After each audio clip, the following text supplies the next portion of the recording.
இந்த வீடியோல நம்ம என்ன பார்க்க போறோம்னா, அரேஸ் பத்தி பார்க்க போறோம். அண்ட் இன்னும் கரெக்ட்டா சொல்லணும்னா, அரேவோட பேசிக் ஐடியா மட்டும் தான் டிஸ்கஸ் பண்ண போறோம்.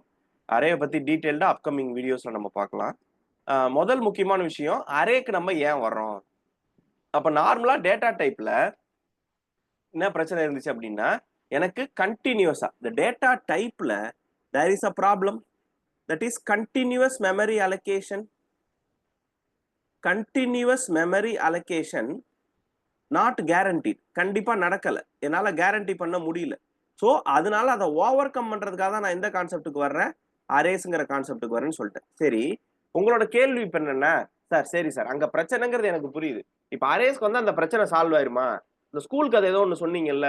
அந்த குறும்புக்கார பையன் வாத்தியார்ன்னு. அந்த கதை வச்சே சொல்லுங்க அப்படின்னு நீங்க கேட்டீங்கன்னா, இப்ப நான் சொல்றேன். அதோட கன்க்ளூஷன் நல்லா புரிஞ்சுக்கங்க. மொத நாளு அந்த பையன் கொண்டு போய் அங்கங்க வச்சுட்டான். வாத்தியார் சர்ச் பண்றதுக்கு அதிகமான நேரம் நடந்துச்சு. அதனால கன்டினியூஸ் மெமரி அலோகேஷன் இல்ல அப்படிங்கிற பிரச்சனை அந்த வாத்தியாருக்கு புரிஞ்சிருச்சு. அதனால அவர் என்ன திட்டம் போடுறாருன்னா, இனிமே இந்த மாரி தவறு நடக்கக்கூடாது. அப்ப என்ன பண்றது? அப்படின்னு அவர் யோசிக்கிறார். ஒரு 2 நாளைக்கு அப்புறம் திருப்பி அதே வகுப்புக்கு அவர் போறாரு. அதே மாரி 5 புக்க வச்சு ரெஃபர் பண்ணி பாடம் நடத்துறாரு. நடத்தி முடிச்சிட்ட உடனே அதே மாணவன திருப்பி கூப்பிடுறாரு. எந்த குறும்புக்கார மாணவன் அந்த டிபார்ட்மெண்ட்ல கொண்டு போய் அங்கங்க வச்சாங்களோ, அதே மாணவன திருப்பி கூப்பிடுறாங்க. சரியா? திருப்பி கூப்பிட்டு, "தம்பி, இந்த மாரி புக்க கொண்டு போயி டிபார்ட்மெண்ட்ல வையி" அப்படின்னு சொல்றாரு. உடனே அந்த மாணவன் நினைக்கிறான், "அன்னைக்கு செஞ்சது பத்தல போல இருக்கு. இன்னைக்கு இன்னும் வேற எங்கேயாவது வெளில கொண்டு போய் வச்சுடுறேன்" அப்படின்னு அவன் யோசிக்கும்போது, வாத்தியார் என்ன பண்றாருன்னா, அவரோட பேண்ட் பாக்கெட்ல இருந்து ஒரு சணல எடுக்குறார். ஒரு சணல எடுத்து என்ன பண்றாருன்னா, அவரு அந்த 5 புக்கையும் சேர்த்தாப்புல கட்டி விட்டுர்றார். அந்த 5 புக்கையும் கட்டிர்றார். கட்டி முடிச்சு, இப்ப ஒரு பிளாக்கா இருக்கு. கரெக்ட்டா? இப்ப கட்டி முடிச்சு எப்படி இருக்கு? அந்த 5 புக்கும் சேர்ந்து ஒரு பிளாக்கா இருக்கு. "தம்பி, தம்பி, இந்த புக்க கொண்டு போயி நீங்க என்னோட டேபிள்ல வையுங்க." என்ன சொல்றாரு? "இந்த புக்க கொண்டு போயி என்னோட டேபிள்ல வையுங்க." அப்படின்னு அவர் சொல்றாரு. அப்ப அந்த பையனால வேற எதுவும் செய்ய முடியாது இல்லையா? கட்டி இருக்கு. இத எல்லாரும் பார்த்துட்டாங்க. இத கொண்டு போய் பிரிச்சு வச்சோம்னா, நம்ம தான் வச்சோம்ன்னு தெரிஞ்சிரும். அதனால நம்ம எதுவும் செய்ய முடியாது அப்படின்னு சொல்லிட்டு அந்த மாணவன் என்ன பண்ணிடுறான்னா, அப்படியே கொண்டு போய் வச்சுறான். முக்கியமா நீங்க கவனிக்க வேண்டிய ஒரு முக்கியமான விஷயம் என்னன்னா, அது இப்ப சிதறல. அங்கங்க போய் உட்காரல புக்கு. ஏன் அப்படின்னு கேட்டீங்கன்னா, எல்லாமே கட்டப்பட்டு இருக்கு. எல்லாமே கட்டப்பட்டு இருக்கு. அதனால என்ன ஆயிடுது? கன்டினியூஸா அந்த 5 புக் இருக்கிறதுனால அப்படியே கடைசி வரைக்கும் அந்த கன்டினியூஸா இருக்கு. இப்ப திருப்பி அவர் டிபார்ட்மென்ட்க்கு போறாரு, பார்க்கிறாரு. அந்த 5 புக்கையும் எடுக்கிறதுக்கு எவ்வளவு நேரம் ஆகும்? கரெக்ட்டா சொல்லுங்க. Order of 1.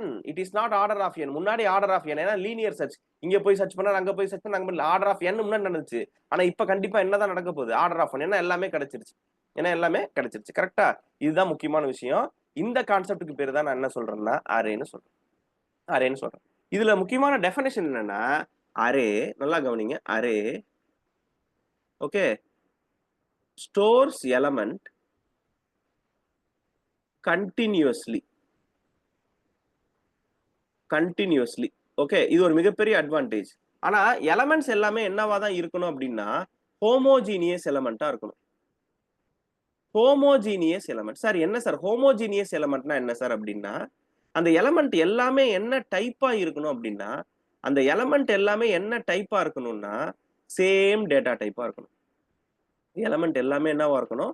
சேம் டேட்டா டைப்பா இருக்கணும். சார், இது தெளிவா கொஞ்சம் புரியிற மாரி சொல்லுங்க சார் அப்டின்னா, நான் 5 எலமெண்ட் ஸ்டோர் பண்றேன் அப்டின்னா, இந்த 5 எலமெண்ட்டுமே என்னவா தான் இருக்கணும்னா, இன்டிஜரா தான் இருக்கணும். ஓகே. ஆர் நான் 5 எலமெண்ட்ட சேவ் பண்றேன்னா, இந்த 5 எலமெண்ட்டுமே என்னவா தான் இருக்கணும்? புளோட்டா தான் இருக்கணும். சின்டாக்ஸ் பார்த்தீங்கன்னா, இன்னும் தெளிவா உங்களுக்கு புரிஞ்சிரும். நல்லா கவனிங்க.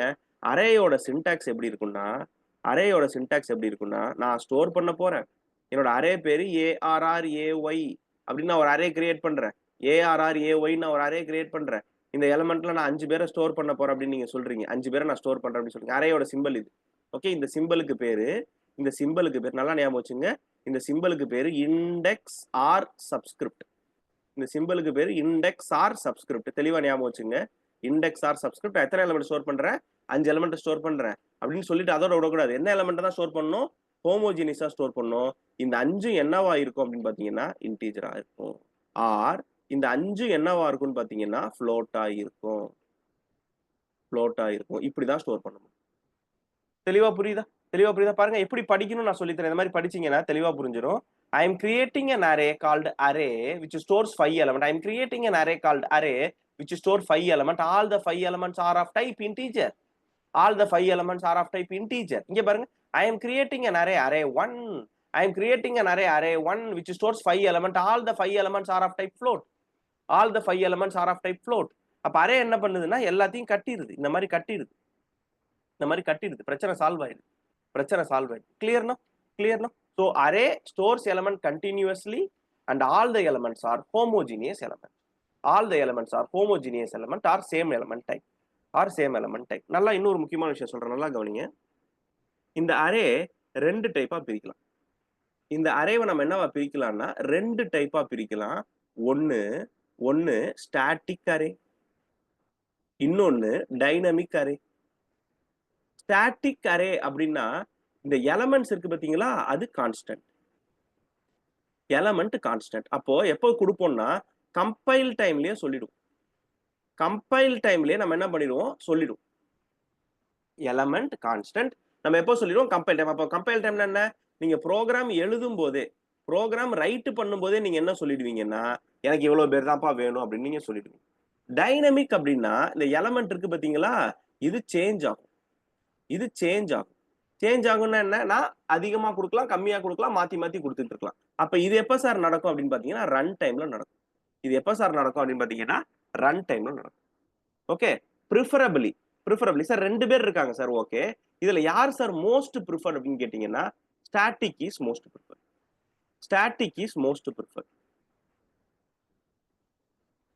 Static is most preferred. நல்லா கவனிங்க.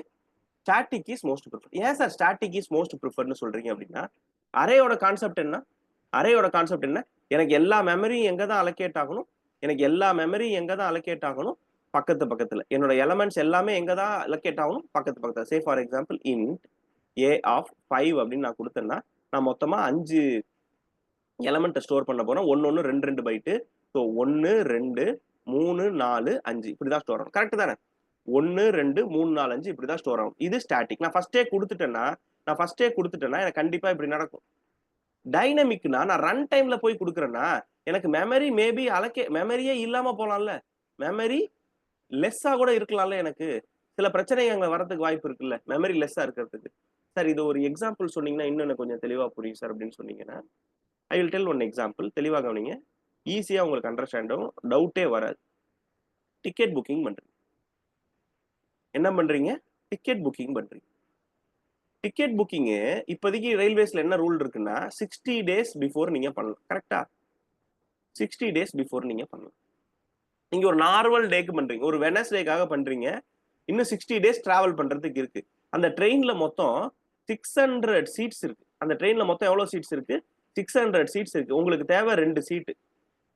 உங்களுக்கு தேவை எத்தனை சீட்டு, 2 சீட்டு. கரெக்டா? மொத்தம் 600 சீட்டு எல்லாமே ஓப்பன்ல இருக்கு. 2 சீட்டு நீங்க புக் பண்றீங்க. கண்டிப்பா உங்களுக்கு எப்படி கிடைக்கும், கண்டினியூஸா கிடைச்சிரும். ஏன்னா நீங்க என்ன கான்செப்ட் இம்ப்ளிமெண்ட் பண்றீங்க, ஸ்டாட்டிக் கான்செப்ட் இம்ப்ளிமெண்ட் பண்றீங்க. மெமரி எவ்வளவு இருக்கு, 600 இருக்கு. ஃப்ரீயா மெமரி எவ்வளவு ஃப்ரீயா இருக்கு, 600 இருக்கு. எனக்கு எவ்வளவு சீட்டு தான் தேவைப்படுது, 2 சீட்டு தான் தேவைப்படுது. கண்டிப்பா பக்கத்துல அலோகேட் ஆயிடும். எந்த விதமான இஷ்யூ இல்லை. இப்ப டிக்கெட் புக்கிங் கான்செப்ட் புரிஞ்சுச்சா? இது சினாரியோ 1 ஆர் கேஸ் 1ன்னு வச்சுங்க. இது என்னன்னு வச்சுங்க, கேஸ் 1ன்னு வச்சுங்க. கேஸ் 2 நான் இங்க எழுதுறேன், இடம் போதும். கேஸ் 2 என்னன்னா நீங்க தட்கல்ல புக் பண்றீங்க. கேஸ் 2 என்ன பண்றீங்க, நீங்க தட்கல்ல புக் பண்றீங்க. மொத்தமே எவ்வளவு சீட் இருக்குன்னா தட்கல்ல 25 சீட்ஸ் தான் இருக்கு. மொத்தமே தட்கல்ல எவ்வளவு சீட்ஸ் தான் இருக்கு, வேற விளையாட்டுக்காக சொல்றேன், 25 சீட்ஸ் தான் இருக்கு. இப்ப நீங்க 10 சீட்டு புக் பண்ணணும், நீங்க 10 சீட்ஸ் புக் பண்ணணும். ஓகேவா? Can you guarantee me that இந்த 10 சீட்டும் பக்கத்துல அலோகேட் ஆகும்னு சொல்ல முடியுமா? மொத்தமே 20. எத்தனை பேர் புக் பண்ணுவாங்க அந்த ட்ரெயினுக்கு? ஓகேவா? அப்ப உங்களுக்கு ஒரு மெசேஜ் வரும், பாத்திருக்கீங்களா ஐஆர்சிடிசில, ஸ்பிளிட் கோச்சஸ்லாவும் பரவாயில்லையா? Okay, we are able to allocate seats but split கோச்சஸ்ல இருக்கும், பரவாயில்லையா அப்படின்னு கேட்பாங்க. கரெக்டா? ஆனா ஸ்பிளிட் கோச்சஸ் நான் போனேன்னா 2 டிஃபரெண்ட் இடத்துலன்னு சொன்னேன்னா I am violating the concept of array, right? சொல்றது புரியுதா? அப்ப டைனமிக்கா ரன் டைம்ல தட்கல் மாதிரி நான் டிக்கெட் புக் பண்ணும் பொழுது எனக்கு அரேயோட கான்செப்டை வயலேட் பண்றதுக்கு வாய்ப்பு இருக்கு. அப்ப டைனமிக் அப்படின்னா வெரி லெஸ் யூஸ். தெளிவா புரியுதா? ஸ்டாட்டிக்கும் டைனமிக்கும் என்னன்ட்டு. ஸ்டாட்டிக் அப்படின்னா நான் ஃபர்ஸ்டே அலோகேட் பண்ணிடுறேன், எனக்கு எந்த விதமான பிரச்சனையும் இல்லை, நான் அரே கான்செப்டை ஒபே பண்றேன். ஆனா டைனமிக்ல நான் பண்ணும் பொழுது சப்போஸ் மெமரி லெஸ்ஸா இருந்துச்சுன்னா என்னால அரே கான்செப்டையே வயலேட் பண்ற மாதிரி ஆகலாம், அதை சாட்டிஸ்ஃபை பண்ண முடியாத சூழ்நிலை வரலாம். ஓகே, சோ எது சார் ப்ரிஃபர்ட் அப்படின்னு பாத்தீங்கன்னா அரேனாலே ஸ்டாட்டிக் தான். 99% அரேனால என்னதான் வரும், ஸ்டாட்டிக் தான் வரும். சரி சார், அப்ப ஸ்டாட்டிக்கோட சின்டாக்ஸ் என்ன சார்? நல்லா பாருங்க, ஸ்டாட்டிக் அரேவோட சின்டாக்ஸ் என்ன? Very very important. ஸ்டாட்டிக் அரேவோட சின்டாக்ஸ் என்ன? நல்லா கவனிங்க. Data type, data type, array name, data type, array name and values. Value. இப்போ என்ன, இந்த வேல்யூல டேட்டா டைப்ல என்ன கொடுப்பீங்கன்னா இன்டா, ஃப்ளோட்டா, கேரா, லாங்கா, டபுளான்னு கொடுப்பீங்க. அரே நேம்ல இது யூசர் டிஃபைன்டு நேம், இது யூசர் டிஃபைன்டு நேம், ஏதோ ஒரு நேம் நீங்க கொடுப்பீங்க. கரெக்டா? வேல்யூல உங்களுக்கு எவ்வளவு வேணுமோ கொடுப்பீங்க. இப்போ 5 வேணும்னா 5, 10 வேணும்னா 10, 15 வேணும்னா 15, நீங்க சம் வேல்யூ நீங்க கொடுப்பீங்க. முக்கியமான விஷயம், very very important, listen carefully. Array index starts with 0. Array index starts with 0. Sir என்ன சார் இதுக்கு meaning? Say for example int A of 5 அப்படின்னு நான் கொடுக்குறேன் அப்படின்னா மொத்தம் எத்தனை எலமெண்ட் அலோகேட் ஆகும் அப்படின்னு பார்த்தீங்கன்னா 5 எலமெண்ட் அலோகேட் ஆகும். 5 எலமெண்ட்டுக்கு நான் எப்படி போறேன்னா இப்படி போறேன். ஸோ எலமெண்ட் 1, 2, 3, 4, 5 5 எலமெண்ட் அலோகேட் ஆயிடுச்சு, நோ ப்ராப்ளம். இதோட இண்டெக்ஸ் எப்படி அலோகேட் ஆகும் அப்படின்னு நான் சொல்றேன்னா 0, 1, 2, 3, 4 அலோகேட். சார் சார் எனக்கு இந்த எலமெண்டோட விஷயம் புரியுது. 1, 2, 3, 4, 5 இந்த 5 எலமெண்ட் தான் நீங்க அலோகேட் பண்ணிருக்கீங்க, அது இந்த 5 எலமெண்ட் தான் அலோகேட் பண்ணீங்க, எனக்கு புரியுது. இண்டெக்ஸ் எதுக்கு சார் அப்படின்னா ஒரு அரேவை பொறுத்த வரைக்கும் இந்த எலமெண்ட்டை போய் நீங்க நேரா ஆக்சஸ் பண்ண முடியாது. இந்த எலமெண்ட்டை போய் நீங்க நேரா ஆக்சஸ் பண்ண முடியாது. யார் மூலமா தான் ஆக்சஸ் பண்ண முடியும்? இந்த இண்டெக்ஸ் மூலமா தான் ஆக்சஸ் பண்ண முடியும். இந்த இண்டெக்ஸ் மூலமா தான் ஆக்சஸ் பண்ண முடியும். சே ஃபார் எக்ஸாம்பிள் நீங்க யூனிவர்சிட்டி எக்ஸாமுக்கு அப்பியர் ஆக போறீங்க, யூனிவர்சிட்டி எக்ஸாமுக்கு அப்பியர் ஆக போறீங்க. நீங்க ஒரு யூனிவர்சிட்டி ஹால்ல போய் உட்காந்துட்டீங்கன்னா கண்டிப்பா யாரும் உங்களை நேம் சொல்லி கூப்பிட மாட்டாங்க. உங்களை நேம் சொல்லி கூப்பிட மாட்டாங்க, ரிஜிஸ்டர் நம்பர் யூஸ் பண்ணி தான் சொல்லுவாங்க. ரிஜிஸ்டர் நம்பர் 1 வந்திருக்கீங்களா, ரிஜிஸ்டர் நம்பர் 26 வந்திருக்கீங்களா, ரிஜிஸ்டர் நம்பர் 36 வந்திருக்கீங்களா அப்படின்னா அப்ப அவங்க டைரக்டா உங்க பேரை சொல்ல இன்டைரக்டா சொல்றாங்க. கரெக்டா? அத மாதிரி தான் இங்க இண்டெக்ஸ் நான் வச்சிருக்கேன். இண்டெக்ஸ் 4ல என்ன இருக்குன்னு கேட்டா என்ன சொல்லுவீங்க? 5ன்னு சொல்லுவீங்க. Can you able to understand? அப்போ இண்டெக்ஸோட வேல்யூ எப்படி வரும் அப்படின்னு பாத்தீங்கன்னா இண்டெக்ஸோட வேல்யூ எப்படி ஸ்டார்ட் ஆகும்னு பாத்தீங்கன்னா 0ல தான் ஸ்டார்ட் ஆகும். அப்ப இண்டெக்ஸோட வேல்யூ எது வரைக்கும் இருக்குன்னு பாத்தீங்கன்னா நான் என்ன என்னோட வேல்யூவா கொடுத்துருக்கணும் அது -1 வரைக்கும் இருக்கும். அப்ப index starts with 0, index starts with 0 and இண்டெக்ஸோட வேல்யூ எது வரைக்கும் இருக்கும்னு பாத்தீங்கன்னா 0ல இருந்து n-1 வரைக்கும் இருக்கும். இப்ப 5 எலமெண்ட்ஸ் அப்படின்னா 0ல இருந்து எது வரைக்கும் இருக்கும்? 4 வரைக்கும் இருக்கும். 10 எலமெண்ட்ஸ் அப்படின்னா எது வரைக்கும் இருக்கும்? 0 to 9 வரைக்கும் இருக்கும். 125 எலமெண்ட்ஸ் அப்படின்னா எது வரைக்கும் இருக்கும்? 0ல இருந்து 124 வரைக்கும் இருக்கும். அப்ப n எலமெண்ட்ஸ் அப்படின்னு சொன்னா 0ல இருந்து n-1 வரைக்கும், n-1 வரைக்கும் இருக்கும். இதுதான் இண்டெக்ஸோட concept.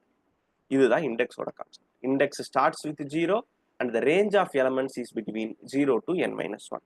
range of element is between 0 to n-1. சரி சார், எல்லாமே புரிஞ்சிருச்சு. ஸ்டாட்டிக் அரேவா டைனமிக் அரேவான்னு பார்த்தா ஸ்டாட்டிக் அரே தான் பெஸ்ட்னு புரிஞ்சிருச்சு. ஆனா இங்கேயும் எனக்கு ஒரு பிரச்சனை இருக்கிற மாதிரி இருக்கே சார் அப்படின்னு நீங்க கேட்டீங்கன்னா இங்க என்ன பிரச்சனை இருக்கு? ஸ்டில் என்ன பிரச்சனை இருக்கு அப்படின்னு பாத்தீங்கன்னா நான் இப்போ என்னோட ப்ரோக்ராம்ல 3 வேரியபிள்ஸ் யூஸ் பண்றேன்.